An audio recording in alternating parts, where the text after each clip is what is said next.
Hello. അപ്പോൾ നമുക്കിന്നൊരു വാട്ടേറ്റിൻ്റെ കണ്ടാലോ? അപ്പോൾ രാവിലെ ഒരു കപ്പ് ചൂട് ചായ കുടിച്ചു കേട്ടോ. ചൂട് ചായ എനിക്കത് നിർബന്ധം കേട്ടോ, ചായ ഇല്ലാതെ പറ്റത്തില്ല. അങ്ങനെ ചായ കുടിച്ചു. പിന്നെ ബ്രേക്ക്ഫാസ്റ്റിനായിട്ട് നമുക്ക് കൂരകത്തിൻ്റെ ഇലയപ്പം ആയിരുന്നേ. കൂരകത്തിൻ്റെ ഇലയപ്പവും പിന്നെ ഞാൻ ഒരു ഗ്ലാസ് വെള്ളവും കൂടാണ് കഴിച്ചത്.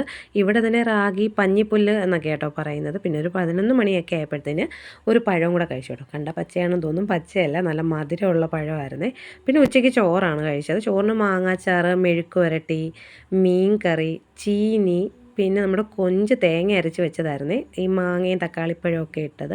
ചീനി നമ്മുടെ ഉണക്കച്ചീനിയായിരുന്നു കേട്ടോ. അങ്ങനെ അതെല്ലാം കൂടെ കൂട്ടി കഴിച്ചു. വൈകിട്ട് നമുക്ക് ചായ തന്നെ ആയിരുന്നേ.